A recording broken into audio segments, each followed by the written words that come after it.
नमस्कार. न्यूज डंकामध्ये मी महेश विचारे आपल्या सगळ्यांचं मनपूर्वक स्वागत करतो.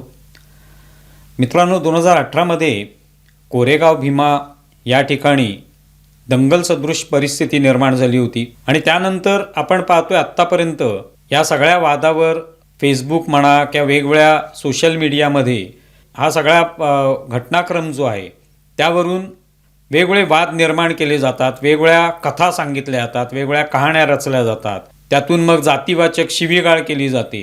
वेगवेगळ्या जातींमध्ये एक प्रकारे वाद निर्माण झालेला आहे अशा पद्धतीचं वातावरण तयार केलं जातं. हे आपण पाहिलेलं आहे.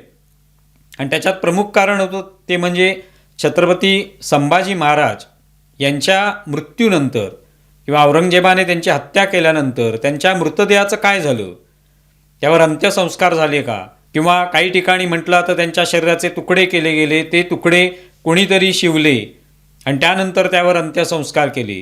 त्यातून मग हा सगळा वाद जो आहे तो निर्माण झालेला आपल्याला पाहायला मिळाला.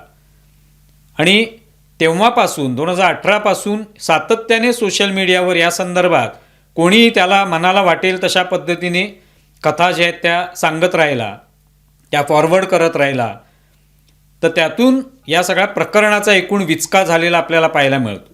आता याच संदर्भामध्ये कोरेगाव भीमा हा जो सगळा प्रकार झाला, वाद झाला, त्याच्यावर जी चौकशी समिती किंवा आयोग होता, त्या आयोगासमोर जी उलट तपासणी झाली, संभाजी या कादंबरीचे लेखक आणि सनदी अधिकारी असलेले विश्वास पाटील यांची जेव्हा सुनावणी झाली, त्यांना त्या ठिकाणी बोलावण्यात आलं आणि त्यांची बाजू त्यांनी मांडली. त्याच्यामध्ये त्यांनी सांगितलं की या कादंबरीमध्ये हा सगळा उल्लेख आपल्याला आढळतो की संभाजी महाराजांच्या शरीरावर कशा पद्धतीने अंत्यसंस्कार केले किंवा त्यांच्या शरीराचे तुकडे जोडण्यात आले वगैरे, शिवण्यात आले. तर हा सगळा उल्लेख जो आढळतो तो उल्लेख सगळा काल्पनिक आहे हे स्वतः विश्वास पाटील यांनी या आयोगासमोर सांगितलं. कारण ही सगळी कादंबरी आहे आणि शेवटी कादंबरीचं लेखन जेव्हा इतिहासाच्या आधारावर केलं जातं त्यावेळेला तो कादंबरीकार त्याचं स्वातंत्र्य घेतो. अर्थात त्याच्यामध्ये खोटं लिहून चालत नाही, पण त्याच्यामध्ये तो प्रसंग अधिक फुलवण्याचा प्रयत्न करतो. त्या प्रसंगामध्ये काही नावं जी आहेत ती त्याच्यामध्ये आणली जातात, जी पात्र उभी केली जातात ती सगळी खरीच असतं असं नव्हे. मूळ प्रसंग जो आहे तो अगदी छोटासा असतो, कारण शेवटी इतिहासामध्ये अनेक अशा गोष्टी असतात ज्याची काही कागदपत्रावरून फक्त आपण ते लक्षात घेऊ शकतो की ती घटना घडली होती, पण त्याच्या आधीचे संदर्भ, त्याच्या पुढचे संदर्भ हे बऱ्याच वेळेला मिळत नाहीत. मग त्यावेळेला तो प्रसंग फुलवण्यासाठी कादंबरीकार अशा पद्धतीचे वेगवेगळी पात्र उभी करतात, तो प्रसंग फुलवण्याचा प्रयत्न करतात आणि त्यातून मग हे गैरसमज असे निर्माण होतात. मुळात कादंबरीकार जे लिहितात तो इतिहास असतो असं नव्हे, हे लक्षात घेणं आवश्यक आहे. यातून हा सगळा घोळ निर्माण होतो. विश्वास पाटलांनी आपल्या या सगळ्या कादंबरीमध्ये हा जो प्रसंग चितारलेला आहे त्याच्यामध्ये जी पात्र येतात, पाटलिणीचं एक पात्र आहे, गोविंद नाग हे पात्र आहे, तर ही सगळी पात्र जी आहेत ही पात्र काल्पनिक आहे ते त्यांनी स्पष्ट केलं त्या आयोगासमोर की अशी पात्र खरी नाही आहेत. अशा प्रकारचे कोणतेही दस्तावेज सापडलेले नाहीत इतिहासामध्ये. मुळातच छत्रपती संभाजी महाराजांच्या मृतदेहावर कोणत्या प्रकारचे नेमके अंत्यसंस्कार झाले, काय झालं नेमकं, याचे कोणतेही दस्तावेजच सापडलेले नाही. त्यामुळे त्या संदर्भात जे काही ऐकीव माहिती आहे, जी काही तेव्हापासून कोणी सांगत आलेलं असेल, तोच माहितीचा एक आधार आहे. पण त्याला आपण सत्य मानू शकत नाही, कारण त्याचे शेवटी इतिहास म्हणजे काय, खरं काय, खरा कोणता इतिहास आहे तर तो फक्त कागदपत्राच्या आधारेच स्पष्ट होऊ शकतो. त्या कागदपत्रांमध्ये जे काही लिहिलेलं आहे तेच आपण खरं मानू शकतो.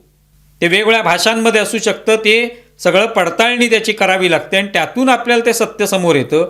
त्यामुळे जे कागदपत्राच्या आधारे इतिहासात लिहिलेलं आहे तेच सत्य मानलं पाहिजे. बाकी कोणी कादंबरीच्या स्वरूपात लिहिलं असेल, कथेच्या स्वरूपात लिहिलेलं असेल, एखाद्या चित्रपटाच्या स्वरूपात असेल, तर त्याच्यामध्ये ते स्वातंत्र्य घेतलं जातं आणि त्यामुळे तो इतिहास नसतो हे लक्षात घेणं आवश्यक आहे. पण दुर्दैवाने कादंबरी, कथा यांना इतिहास मानून अनेक जण त्याच्यावर वाद निर्माण करतात आणि मग जे सत्य असतं ते जरी कोणी सांगितलं तरी त्यावर विश्वास ठेवायला कोणी तयार नसतं. त्यातून मग हा भीमा कोरेगावचा वाद जो आहे तो निर्माण झालेला आहे. आणि मग दलित, ब्राह्मण अशा पद्धतीने हा वाद निर्माण करत जायचा, एकमेकाला शिवीगाळ करायची, त्यातून मग भांडणं वाढतात.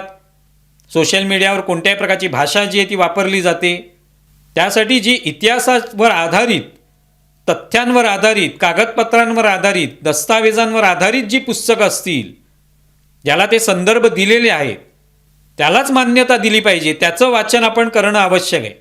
डॉक्टर कमल गोखले यांनी शिवपुत्र संभाजी हे पुस्तक लिहिलं होतं आणि त्या पुस्तकामध्ये हा उल्लेख आलेला आहे की अशा पद्धतीने कोणताही दस्तावेज संभाजी महाराजांच्या अंत्यसंस्काराच्या संदर्भात आढळत नाही.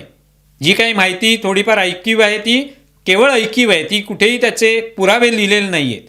कोणतेही पत्र नाही आहेत तशा स्वरूपाची किंवा कोणतेही दस्तावेज नाही आहेत. आणि मग ते उपलब्धच नसेल तर आपण केवळ मनाने काय घडलं याचा आधार घेऊन काही कहाण्या रचू शकत नाही. विश्वास पाटलांची कादंबरी लिहिली ती कादंबरी आहे शेवटी. इतिहासकार म्हणून त्यांनी त्याच्यामध्ये काही इतिहासकाराच्या भाषेमध्ये ती लिहिलेली नाही, हे लक्षात घेणं आवश्यक आहे. तेव्हा आता हे सगळं स्पष्टीकरण त्यांनी दिलेलं आहे. आता तरी हा वाद जो आहे तो सोशल मीडियामध्ये संपला पाहिजे आणि सगळ्यांनीच ज्यांना कोणाला इतिहासाविषयी काही बोलायचं असेल त्यांना त्याचं तथ्य कोणतं आहे, त्यातली कागदपत्र त्याच्यासमोर आहेत का, याची पडताळणी करून त्याच्या आधारेच त्याच्यात लिखाण केलं पाहिजे. आणि जर तसं नसेल तर त्या ठिकाणी विनाकारण अशा कहाण्या निर्माण होऊ शकतात, त्यातून वादविवाद निर्माण होऊ शकतात. छत्रपती संभाजी महाराजांच्या बाबत तर अशा कोणत्याही अनेक गोष्टी ज्या आहेत त्या कपोलकल्पित आहेत. हे नंतर जेव्हा डॉक्टर कमल गोखले यांनी संशोधन केलं त्याचं सखोल असं, त्यानंतर अनेक गोष्टी या समोर आल्या. वासी बेंद्रेंनी सुद्धा त्यावर लिहिलेलं आहे संभाजी महाराजांच्या चरित्राविषयी. त्यामुळे हे सगळं विचार करताना आधार फक्त तथ्य, दस्तावेज, इतिहासकालीन पत्र, बखरी याचाच आधार आपण घेऊ शकतो. शिवाय त्याच्यामध्ये त्याचं म्हणणं नेमकं काय आहे, त्यावेळचा आधीचा संदर्भ काय आहे, हे सगळ्या गोष्टी लक्षात घ्याव्या लागतात. आणि हे फक्त इतिहासकार करू शकतो जो त्याच्यावर संशोधन करत असतो.